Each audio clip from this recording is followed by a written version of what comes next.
Terus gimana maunya ibu? Saya pengen ketemu putra saya. Ya udah, akhirnya diputuskan oleh Umar, ibunya juga ikut dengan anaknya tinggal di sana, dibiayai oleh negara.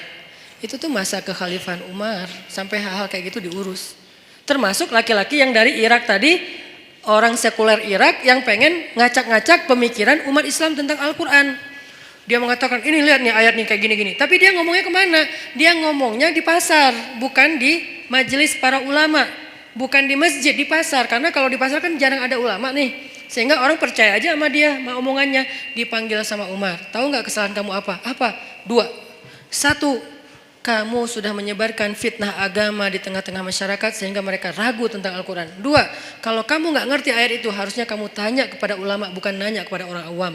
Atas kesalahan yang fatal ini, maka saya hukum kamu dengan dicambuk.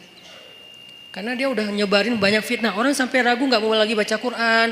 Orang menganggap Al-Quran itu gak otentik segala macam. Itu kan banyak kan obrolan orang sekuler tentang kayak gituan. Akhirnya dicambuk dan diancam. Kalau kamu masih melakukan hal yang sama, maka saya akan berikan hukuman yang lebih berat. Akhirnya dia pulang ke Irak dan sejak itu dia taubatan nasuha. Itu terjadi. Nah, Fanhas kayak gitu banget. Yang nyebarin fitnah tentang agama Allah. Allah fakir, Allah itu riba dan seterusnya dan seterusnya. Sehingga akhirnya Allah turunkan ayat tadi dan Allah membela Abu Bakar As-Siddiq.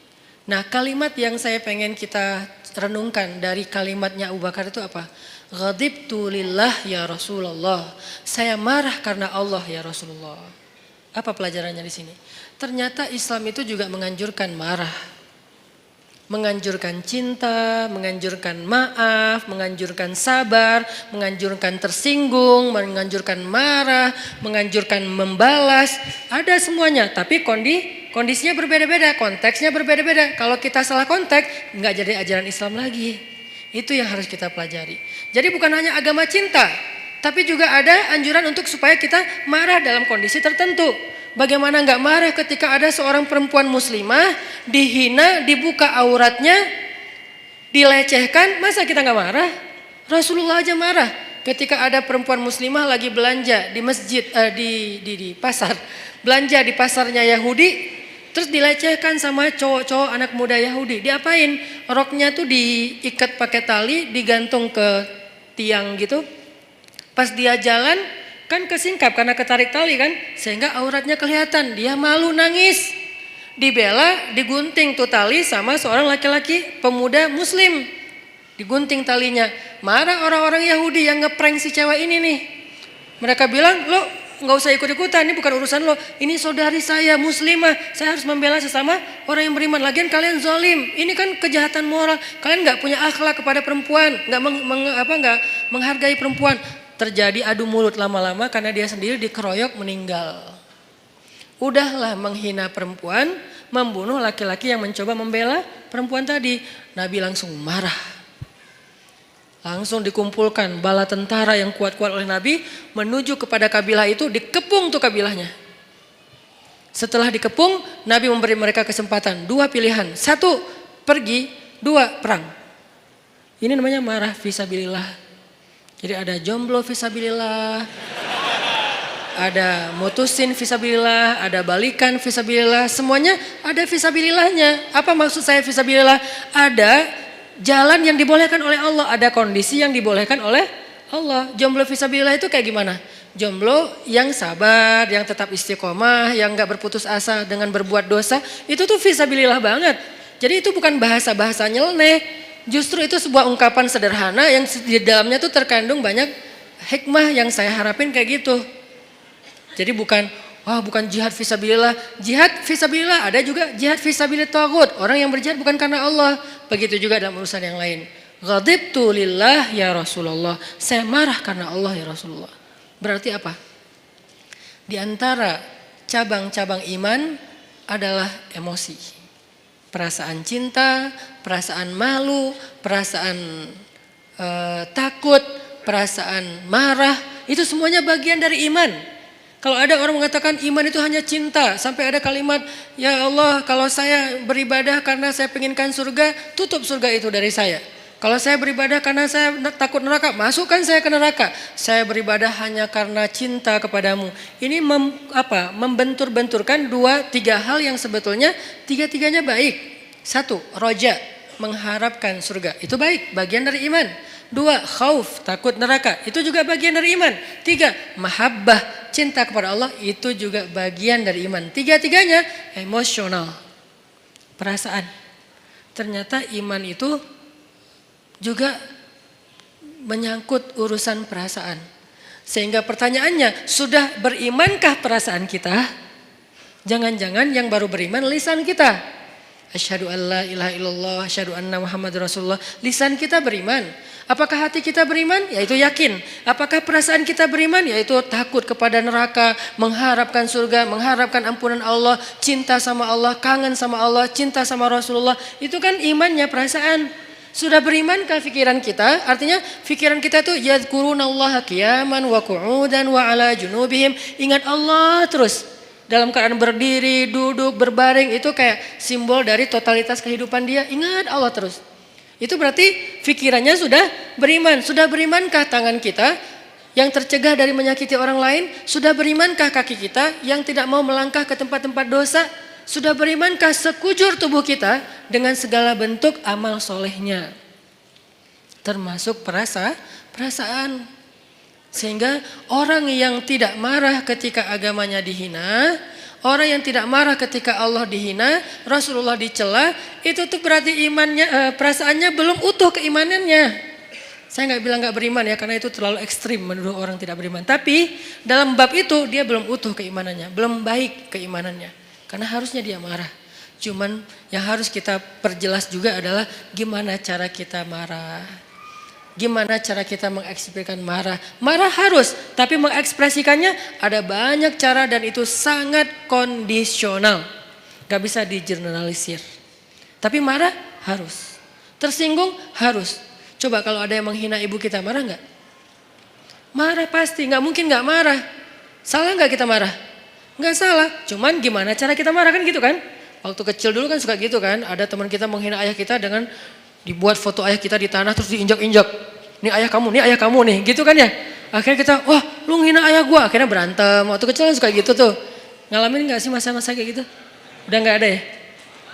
Kalau yang milenial mungkin gak ngalamin. Kalau saya kan sebelum milenial, udah agak tua. Dulu pernah ngalamin masa-masa si bolang kayak gitu tuh. Terus kita kayak bikin kertas, tulis nama ayah saya Abdurrahman, nama ibu saya Kartini. Jadi ibu saya Kartini itu cuma saya yang boleh nyanyi itu. Ibu kita Kartini, cuma saya karena ibu saya Kartini namanya. Kartini Abdurrahman, nih gua injak-injak nih gua sobek-sobek nih. Wah bener nih lo cari masalah sama gua. Akhirnya berantem atau dibales kalau nggak berani berantem, nulis juga nama ayah dia sama ibu dia. Kita sobek-sobek juga, ujung-ujungnya sih berantem juga. Kenapa kita marah? Karena kita cinta sama orang tua kita, nggak mungkin enggak. Kadang-kadang kita kayak sebel sama ibu kita, tapi kita nggak rela ada orang menghina ibu kita kan. Kadang-kadang kita kayak beda pendapat sama orang tua kita, tapi kita nggak rela ada yang menyakiti orang tua kita. Itu tuh udah pasti. Umumnya kayak gitu, hanya anak durhaka yang nggak kayak gitu. Umumnya orang kayak gitu. Gimana pun dia nggak dekat sama orang tuanya, gimana pun dia kayak nggak nyaman dengan orang tuanya, kadang-kadang berdebat, berselisih sampai marah, tapi dia nggak rela orang menyakiti orang tuanya.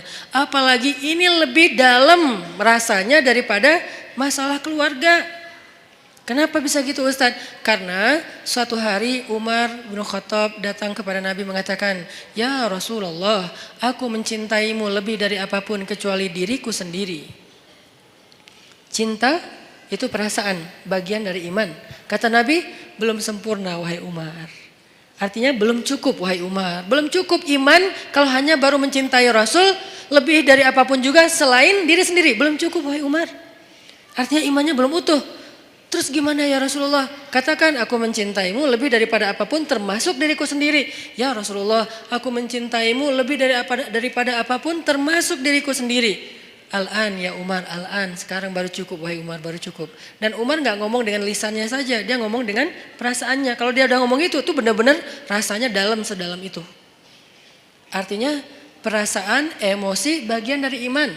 Sehingga yang harus kita syahadatkan dalam tanda petik, yang harus kita islamkan, yang harus kita cas terus keimanan dalam diri kita, bukan hanya wawasan di kepala kita dengan duduk di taklim, bukan hanya lisan kita dengan mengucapkan kalimatan thayyibah, tapi juga termasuk rasa, perbuatan, akhlak, semuanya harus ditanya, sudah berimankah diri kita? Sudah berimankah akhlak saya? Sudah berimankah pandangan saya? Karena pandangan orang yang beriman tidak akan melihat aurat. Pandangan orang yang beriman tidak akan melihat yang dosa. Nanti di atas mereka ada yang lebih dahsyat lagi. Jangankan aurat orang lain, aurat sendiri aja gak mau ngelihat. Siapa dia? Ali bin Abi Thalib. Aurat sendiri aja gak ngelihat. Coba, kebayang gak tuh? Ya gak usah dibayangin juga sih. Aurat sendiri gak mau ngelihat. Saking karamallahu wajhah, saking mulianya wajah dan matanya Ali bin Abi Thalib, aurat sendiri nggak mau lihat. Dalam peperangan dia duel sama musuh, kemudian dia menebas kaki musuhnya dengan pedang Ali, lalu tersobeklah pakaian laki-laki tersebut dan kelihatan pahanya. Ali langsung palingkan wajahnya, nggak mau ngelihat paha musuh. Coba. Padahal lagi perang tuh, bukan lagi jalan, lagi kayak kena motor atau apa misalnya sobek, enggak. Dan itu cowok. Kebayang gak cewek? Kalau kita cewek, ini cowok. Artinya ya apa sih, teman doang atau apa gitu kan ya. Walaupun ada sebagian yang mengatakan paha bukan aurat. Kalau yang mengatakan paha bukan aurat berarti adegan itu bukan paha, lebih dari itu. Kalau yang mengatakan paha itu aurat berarti kejadian itu hanya sebatas paha. Dua-duanya pendapat ulama dan kita hargai. Yang jelas Ali gak mau ngelihat, langsung memalingkan wajahnya. Nah musuhnya kan curang, di mana-mana kan di film juga yang fiktif. Yang namanya antagonis selalu curang kan? Gak ada yang antagonis tapi baik hati, itu namanya bukan antagonis, hero. Dia pasti curang. Begitu Ali sebagai superhero-nya balik arah, dia nyerang, curang kan? Tapi Ali, yang digituin Ali gitu, salah orang. Ali balik arah, justru pedangnya tuh lagi siaga. Begitu dia nyerang, diputerin lagi tuh pedang,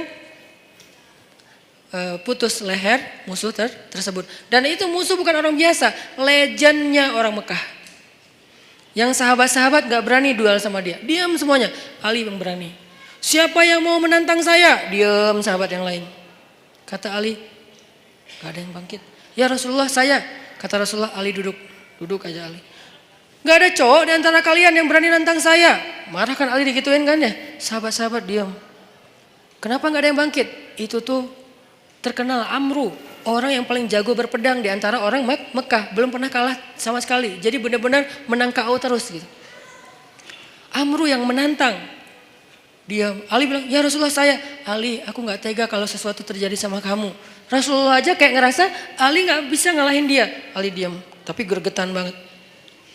Siapa yang berani nantang saya? Atau kita pulang aja nih, udah beres. Akhirnya, ya Rasulullah, jangan biarkan dia menghina Islam. Biarkan saya menghadapi dia, Allah yang akan menolong saya. Ali hati-hati ya. Ya Rasulullah, datanglah Ali. Akhirnya tarung dan Ali menang telak dalam pertarungan waktu itu. Ini karamallahu wajah. Matanya itu mata yang beriman. Telinganya telinga yang beriman. Lisannya lisan yang beriman. Wajahnya wajah yang beriman. Gimana wajah yang beriman? La tahkiranna minal ma'rufi syai'a walau antalqa akhaka biwajhin taliq.